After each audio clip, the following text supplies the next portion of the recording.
Begitu orang yang beriman kepada takdir. Bukan cuma percaya, bukan cuma nerima, tapi beriman, meyakini takdir itulah yang terbaik untuk dia. Bisa jadi karena kita dikasih ujian di dalam rumah. Saya punya teman ya, dia diuji dengan anak yang istimewa. Gimana istimewanya? Autis.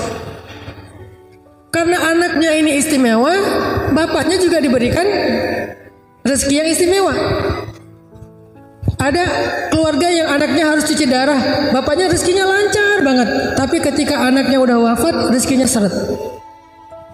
Jadi kesulitan biasanya datang membawa kemudahan. Makanya kalau ngelihat takdir sulit, jangan yang dilihat angle-nya sulit doang. Coba di switch, lihat angle yang lain. Apa kemudahan yang dia bawa? Pasti ada, nggak mungkin nggak ada. Kalau nggak ada berarti ayatnya salah, dan nggak mungkin ayatnya salah. Bersama kesulitan ada kemudahan, bersama kesulitan ada kemudahan, satu paket. Jadi kalau kita diuji dengan suami, mungkin kita diberkahi dengan anak.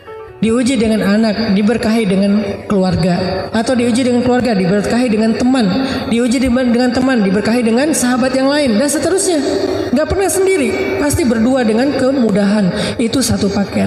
Makanya beriman kepada qadha dan qadar, syarrihi wa khairihi. Yang buruk menurut kita ataupun yang baik. Karena dua-duanya, kalau yang baik ya berarti baik. Kalau yang buruk minimal membawa kebaikan. Makanya saya sering bilang quote-nya gini. Kalau pasangan kita bukanlah kebaikan dalam hidup kita, menurut kita nggak ada kebaikannya, maka sesungguhnya kebaikan hidup kita datang lewat dia. Yakinlah itu. Kalau pasangan kita, pekerjaan kita, nasib kita, keadaan kita bukanlah kebaikan menurut kita dalam hidup, maka yakinilah kebaikan datang melalui itu. Mungkin suami kita bukan kebaikan, Ustadz. Udah saya pikir-pikir tentang suami saya, nggak ada kebaikannya. Kayaknya nggak mungkin sih.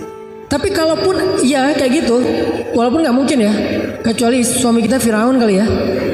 Kalau suami kita Firaun, oke, nggak ada kebaikannya. Siapa yang kayak gitu? Ya Asia, istri Firaun.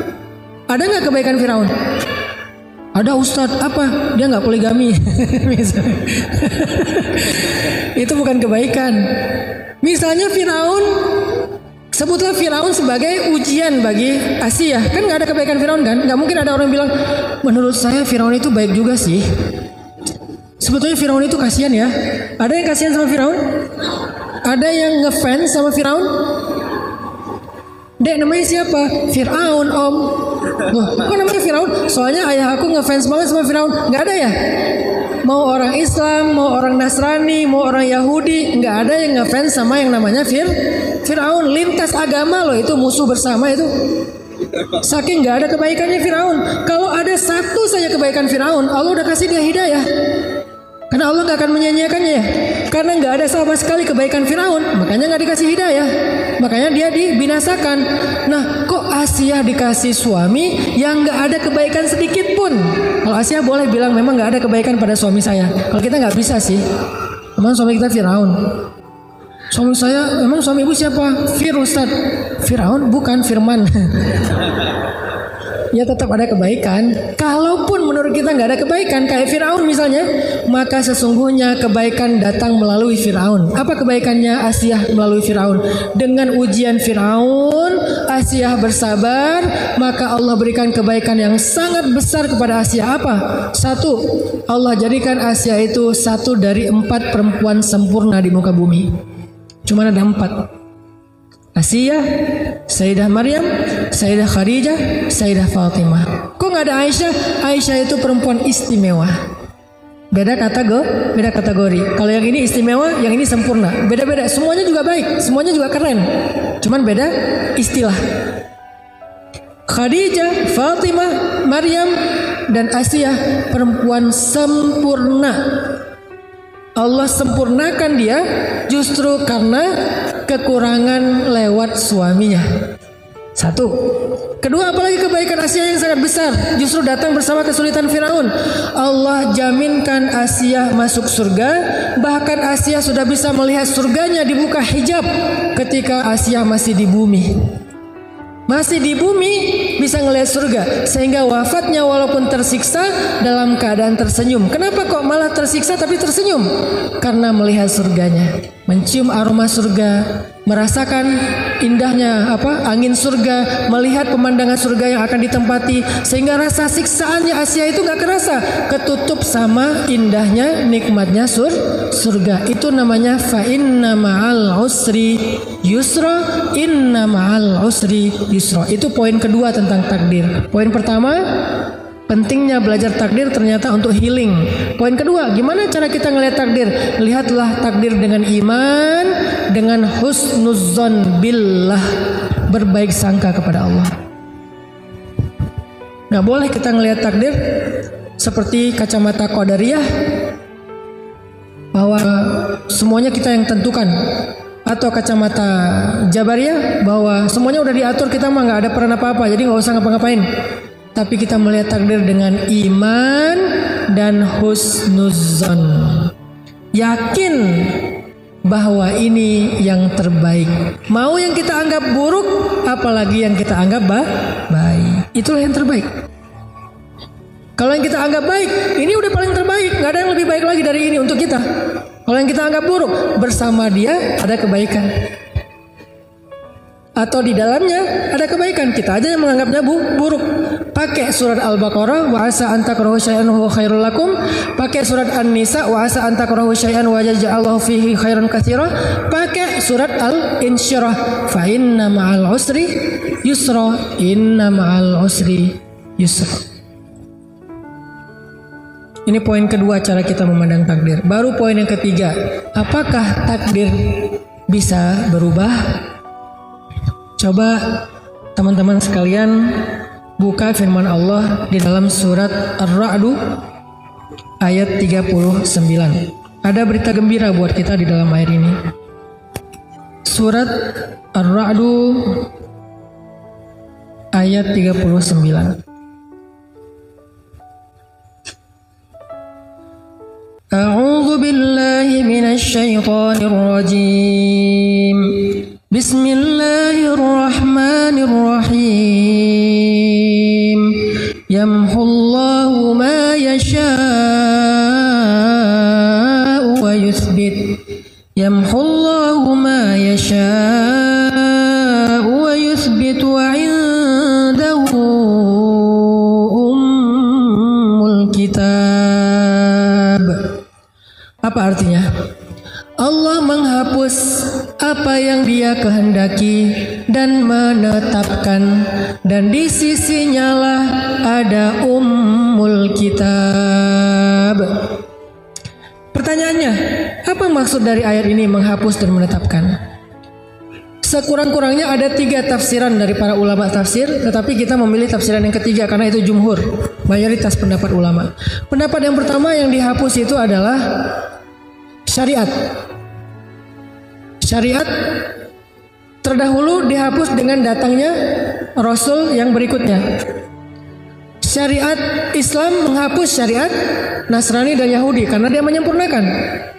Di dalam Islam sendiri ada ayat nasikh mansukh, ada hukum syariat yang dihapus dan yang menghapus. Contohnya tentang waris. Dulu di zaman Madinah sebelum Fathu Makkah, itu tuh hukum waris tuh beda dengan sekarang. Hukum warisnya gimana? Dulu saudara angkat itu menjadi ahli waris, boleh mendapatkan warisan dari saudara angkatnya yang meninggal. Kalau orang Ansor meninggal, saudara angkatnya dari Muhajirin itu mendapatkan hak warisan sama seperti anak. Makanya dulu ada mu'akhad bainal Muhajirin wal Ansor, ada persaudaraan antara Muhajirin dengan Ansor. Saudara angkat itu bisa mendapatkan warisan dari keluarga angkatnya sebelum Fathu Makkah, karena Muhajirin masih miskin, masih susah. Setelah Fathu Makkah, hukum itu dirubah karena nggak ada kebutuhan lagi. Maka setelah Fathu Makkah, saudara angkat tidak lagi boleh menerima warisan dari keluarga saudara angkatnya.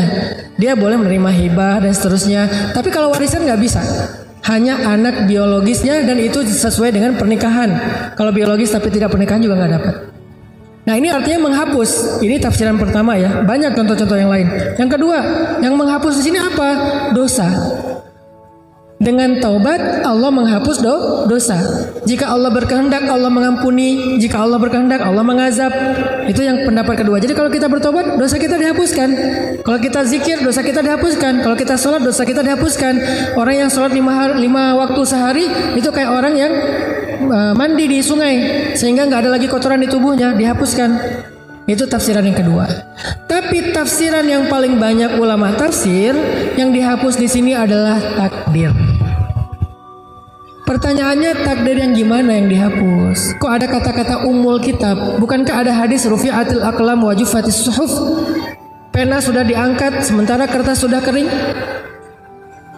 Terus juga ada hadis Nabi Bukhari Muslim bahwa manusia dalam kandungan ibunya setelah 40 hari dibentuk menjadi segumpal darah, kemudian segumpal daging, kemudian dibentuk rupa, lalu ditiupkan ruh, lalu datanglah malaikat untuk mencatat ajalnya, rezekinya, bahagianya, sengsaranya. Kan udah dicatat semua. Terus yang dihapus yang mana? Jadi teman-teman, yang dihapus itu adalah kata para ulama tafsir keadaannya, bukan kejadiannya. Contoh, kita matinya kapan? Itu udah takdir tercatat di Lauhul Mahfuz. Nama lain dari Lauhul Mahfuz itu adalah Ummul Kitab. Sebelum kita diciptakan itu udah ditulis di Lauhul Mahfuz. Ketika kita diciptakan ditulis ulang lagi oleh malaikat. Jadi 2 kali kita dicatat. Dicatat yang pertama di Lauhul Mahfuz, namanya Ummul Kitab, wa indahu Ummul Kitab, di sisi Allah, nggak ada yang tahu, malaikat juga nggak tahu. Kemudian Allah suruh malaikat untuk menulis ulang ketika di dalam rahim ibu, baru malaikat tahu. Udah dicatat tuh, kapan ajal kita, mati kita kapan, di mana. Tapi keadaannya Allah yamhu wa yuthbit. Allah berkehendak untuk menghapus dan menetapkan, tapi semuanya ada dalam ilmu Allah, disebut dengan qada. Qada itu artinya ilmu, pengetahuan Allah. Bukankah Allah punya sifat ilmun, kudrat, iradat ya? Sedangkan takdir kan ada qada, ada qadar. Qada itu ilmu Allah, qadar itu kejadiannya. Kejadiannya tidak berubah. Kita akan mati pada tanggal itu. Tetapi keadaannya bisa husnul khotimah, bisa su'ul khotimah. Sehingga muncullah doa dari Umar bin Khattab dan Abdullah ibnu Mas'ud tentang takdir. Dan kedua sahabat ini ulamanya sahabat, bukan sahabat biasa, ulamanya sahabat. Jadi sahabat itu ada 7 ulama mereka, kibarus sahabah atau kibarul ulama indas sahabah, 7 ulama besarnya sahabat. 2 di antara 7 itu Umar dan Abdullah ibnu Mas'ud. Kedua orang ulamanya sahabat ini pernah berdoa gini, Allahumma in kunta katabtani min ahlil syaqiyah famhini waktubni min ahlis sa'adah fa innaka tamhu ma tasha wa tuthbit wa indaka ummul kitab. Ya Allah, seandainya engkau mencatat aku termasuk orang yang sengsara, yang celaka, yang gak bahagia, hapuslah catatanku dan gantilah aku menjadi orang yang bahagia. Engkau menghapus apa yang engkau kehendaki dan menetapkan, dan di sisimulah ummul kitab. Umar bin Khattab pernah melakukan perjalanan dari Madinah ke satu negeri. Di tengah jalan tiba-tiba dapat berita bahwa negeri itu sedang diserang wabah yang menular. Kalau di kita tuh kayak pandemi yang kemarin ya. Nah, pas Umar tahu di sana itu lagi ada wabah dan menular, Umar balik arah pulang, nggak jadi lanjut. Terus orang-orang nanya kepada Umar, afirarun min qadarillah ya Amirul Mukminin? Apakah kita lagi lari nih dari takdir Allah wahai Amirul Mukminin? Apa jawaban Umar? Naam, firarun min qadarillah ila qadarillah. Ya, kita lagi lari dari satu takdir Allah ke takdir yang lain. Apa maksudnya? Kita lari berharap mendapatkan takdir yang baik, menghindar takdir yang buruk. Takdir yang maksud di sini apa? Keadaannya. Dan semua itu ada di dalam ilmu Allah. Semua itu tercatat di Lauhul Mahfuz. Makanya tugas kita berikhtiar, merencanakan, berharap, meminta kepada Allah. Allah yang mengubahnya. Iyasya yamhu wa iyasya yuthbit. Kalau Allah berkehendak ya Allah hapus, kalau Allah berkehendak ya Allah tetapkan. Tapi semuanya adalah ketentuan Allah dan Allah Maha Adil kepada hambanya. Jadi kita matinya tetap di tanggal yang sama, tapi dalam keadaan yang Allah berkehendak seperti apa dan kita berharap yang terbaik. Begitu juga jodoh. Jadi siapa jodoh kita misalnya ditetapkan? Si Agus misalnya. Mas Agus, ya udah nggak akan jadi bagus, ya Agus aja, nggak ditambah B ya. Jadi Agus tetap Agus. Tapi kalau kita belum berdoa kepada Allah meminta takdir yang baik, bisa jadi Agus ini jengkelin. Bisa jadi kita dengan Agus ini nggak happy, ribut terus, panas terus keadaannya, nggak ada rasa, dingin.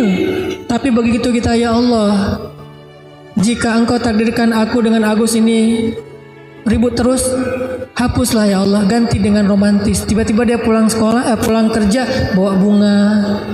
Tiba-tiba dia nelpon, kamu udah makan belum? Oh kan hari ini puasa. Oh ya maaf. Tiba-tiba dia meluk kita, sayang sama kita, kata-katanya romantis. Tiba-tiba kita muncul rasa yang sangat besar kepada dia. Itu takdir Allah. Dan kita minta kepada Allah yang terbaik. Orangnya nggak berubah, tapi keadaannya berubah. Anaknya nggak berubah, tapi kesolehannya berubah. Pekerjaannya nggak berubah, tapi keberkahan rezekinya berubah. Dan kita meyakini semua itu adalah yang terbaik di sisi Allah. Ada cerita, Nabi pernah cerita gini. Nanti di hari kiamat ada 4 orang yang masuk neraka karena dia ahli maksiat, dosa, banyak dosanya. Setelah lama di neraka, keempat orang ini dikeluarkan dari api neraka, dihisap ulang. Apakah dosanya udah habis atau masih sisa? Ketika dihisap, ternyata dosanya masih banyak. Saking banyaknya dosa, udah diazab masih banyak dosanya. Lalu kata Allah kepada malaikat, masukkan mereka lagi ke dalam neraka. Ketika mereka mau dibawa ke neraka, salah satu dari 4 orang ini menoleh dan mengatakan, "Ay Rabbi, ya Allah, ma zonantu annaka satu'iduni ilan nar." Ya Allah, saya nggak pernah berpikir zon ya. Saya nggak pernah berpikir Engkau akan memasukkan saya lagi ke api neraka. Justru saya berpikir Engkau akan memasukkan saya ke surga ya Allah. Saya pikir Engkau sudah mengampuni dosa saya ya Allah. Saya nggak pernah berpikir Engkau akan memasukkan saya lagi ke dalam neraka. Dia husnuzon kepada Allah. Dia husnuzon kepada Allah. Kemudian Allah berfirman kepada para malaikat, wahai malaikat, benarlah hambaku dengan prasangkanya, maka dengan rahmatku masukkanlah dia beserta 3 temannya ke dalam surga. Bayangin, orang yang takdirnya masuk neraka, Allah rubah jadi masuk surga hanya dengan berbaik sangka kepada Allah. Itu dahsyatnya berbaik sangka kepada Allah. Sehingga seneraka apa sih hidup kita? Coba, seneraka apa hidup kita? Sama nggak dengan neraka? Ya nggak jauh. Jadi kalau neraka aja bisa berubah menjadi surga, apalagi hidup kita yang nggak neraka-neraka banget sih. Walaupun kita bilang hidup saya neraka banget, Ustaz, enggak, jauh dari neraka. Kita aja nggak tahu gimana azab api neraka ya. Hidup kita tuh nggak neraka sama sekali, walaupun nggak surga-surga banget juga sih. Hidup kita tuh nggak neraka-neraka banget. Jadi ngapain kita berputus asa seolah-olah nggak bisa bahagia? Orang yang dari neraka aja Allah takdirkan masuk surga dengan berbaik sangka kepada Allah. Sama kayak cerita Nabi tentang umat Nabi Musa. Nabi Musa pernah nanya ke Allah, kan Nabi Musa itu kalim ya, bisa bicara dengan Allah. Rabbi, kata Nabi Musa, siapa umatku yang paling rendah derajatnya, yang paling telat masuk surganya? Kata Allah, umatmu yang paling rendah derajatnya itu tuh laki-laki buta yang paling telat masuk ke tempat ibadah. Dicari sama Nabi Musa, oh ini nih orang tua buta, kalau ibadah pasti masbuk, istiqomah banget masbuknya, bertahun-tahun masbuk aja. Ke ma'bad, ke tempat ibadahnya Nabi Musa, dia pasti telat. Ini nih orang yang paling rendah nih. Suatu saat dia wafat. Ketika dia wafat, Nabi Musa nanya kepada Allah, ya Rabbi, di neraka mana dia sekarang setelah dia wafat? Kata Allah, Musa, dia di dalam taman-taman surga. kuburnya seperti taman surga. Nabi Musa heran, ya Rabbi, bukankah dia itu orang yang paling rendah, yang paling terakhir dapat nikmat surga? Kenapa kuburnya bukan jadi lubang neraka, apa malah jadi taman surga? Apa kebaikan dia ya Rabbi? Padahal dia orang yang paling rendah. Harusnya kami duluan yang masuk surga. Kenapa dia duluan? Maksudnya surga kubur ya. Lalu Allah menjawab, wahai Musa, suatu hari dia diajak jalan sama teman-temannya di apa istilahnya tuh? Dituntun. Dia diajak jalan sama temannya, dituntun sampai ke sebuah taman yang sangat luas, indah, nikmat. Terus temannya bilang, taman ini luas banget ya, kata temannya. Terus dia bilang gini, enggak, sesungguhnya rahmat Allah lebih luas. Dia cuma ngomong gitu, berbaik sangka kepada Allah. Enggak, sesungguhnya rahmat Allah itulah yang paling luas. Wahai Musa, benarlah hambaku, rahmatku luas, maka dengan rahmatku aku rubah takdirnya menjadi ahli surga. Sama kayak nenek di zaman Nabi Musa juga. Nabi Musa itu ceritanya banyak banget, baik dalam Al-Quran maupun di hadis. Kan di Al-Quran itu cerita yang paling panjang selain cerita Nabi Muhammad, Nabi Musa ya. Ada di banyak surat kan. Di dalam hadis juga Nabi pernah bercerita tentang nenek-nenek yang minta anak. Ya Nabi Allah, berdoalah kepada Allah supaya saya punya anak. Nabi Musa, ya Allah, ini ada nenek-nenek yang minta anak. Kata Allah, Musa, takdirnya dia gak akan punya anak. Nek, maaf ya, Allah udah mentakdirkan nenek gak punya anak. Oh ya, pulang. Besok balik lagi, ya Nabi Allah, doakan kepada Allah saya punya anak. Kan udah kemarin, siapa tahu hari ini berubah. Ya Allah, nenek yang kemarin minta anak, Musa takdirnya gak akan punya anak. Nek, kata saya juga, sabar ya, gak akan punya anak. Walaupun dialognya gak gitu-gitu banget sih. Ini storytelling. Oh iya, pulang lagi. Lusa datang lagi. Nabi Musa, doain saya punya anak. Kan udah kemarin, siapa tahu hari ini berubah. Ya Allah, nenek yang kemarin takdirnya gak akan punya anak. Nek, sabar aja, takdir nenek emang gak akan punya anak. Ya udahlah. Ya pulang. Gak balik-balik lama. Setelah sekian lama datang-datang bawa bayi. Nabi Musa, tangannya gak gini sih. Nabi Musa, nenek yang dulu, iya, ini siapa? Ini anak saya. Anak saya gimana maksudnya? Ya anak biologis saya. Nenek ini pakai bahasa biologis, ilmiah banget. Ini anak saya, ini anak kandung saya kalau bahasa orang dulu ya. Gimana ceritanya nenek bisa punya anak? Ya tanya aja ke Allah. Ya Allah, gimana cerita si nenek bisa punya anak? Allah bilang, setiap kali dia datang kepadaku berharap punya anak, aku jawab takdirnya gak akan punya anak. Dia pulang dengan mengatakan, Ya Rahim, Ya Rahim, irhamni. Ya Rahim, irhamni. Ya Allah, Ya Rahman, Ya Rahim, Maha Penyayang, kasihanilah saya. Wahai Maha Pengasih, kasihanilah saya. Wahai Maha Pengasih, kasihanilah saya. Engkau pasti kasihan sama saya. Engkau pasti gak tega sama saya. Berbaik sangka sama Allah. Besok datang lagi, Nabi Musa, doain saya punya anak. Saya bilang dia gak akan punya anak. Ya Rahim, kasihanilah saya. Engkau pengasih kan, pasti kasihan kan sama saya. Datang lagi, bolak-balik, tapi terus berbaik sangka kepada Allah. Ini namanya ilhah. Bahasa Arabnya ilhah. Ilhah itu artinya merengek. Dan Allah suka hamba yang merengek. Bahasa lain dari ilhah, awwah. Dan Nabi yang paling awwah itu Ibrahim. Karena Ibrahim itu awwahun. Awwah itu artinya da'a. Da'a itu artinya kalau meminta itu berulang kali dan lama, terus minta yang sama. Sebagaimana Nabi Ibrahim minta anak sampai 50 tahun, Nabi Zakaria minta anak juga 50 tahun, gak pernah berubah. Kita baru sehari 2 hari, ya udahlah kayaknya gak dikabulkan. Mana ilhahnya? Alihu ila rabbikum. Ilhahlah kepada, merengeklah kepada Rabb kalian. Allah itu pasti akan menghargai rengekan kita. Gak terganggu loh. Gak enak loh merengek sama Allah, ntar Allah repot. Siapa bilang Allah repot? Allah sibuk tapi gak repot. Emang Allah sibuk sih? Kulla yaumin huwa fi sya'an. Setiap hari Allah sibuk, tapi wala ya'uduhu hifdhuhu, mah gak pernah repot. Akhirnya karena nenek ini merengek berbaik sangka sama Allah, kata Allah, dengan rahmatku aku rubah takdirnya sehingga dia punya anak. Makanya merubah takdir itu adalah hak Allah, tapi Allah Maha Adil, Maha Syakur. Sehingga Allah berfirman dalam hadis qudsi, wahai hamba-hambaku, sesungguhnya aku mengharamkan kepada diriku zalim, maka janganlah kalian berlaku zalim kepada sesama kalian. Allah aja mengharamkan dirinya dari sifat zalim. Gak mungkin Allah zalim sama kita. Berarti Allah itu adil. Kebalikan dari zalim kan? Allah itu adil. Kalau kita berbaik sangka, Allah pasti menunjukkan persangkaan kita. Kalau kita berharap, Allah pasti gak akan mengecewakan kita. Kalau kita meminta, Allah pasti ngabulin permintaan kita. Pasti dengan kehendak Allah. Sehingga Allah yang berkuasa, yamhu wa yuthbit, menghapus dan menetapkan, tetapi Allah juga Maha Adil dan Maha Syakur. Semoga 3 poin ini bisa menjelaskan maksud dari beriman kepada takdir dalam konteks kehidupan kita.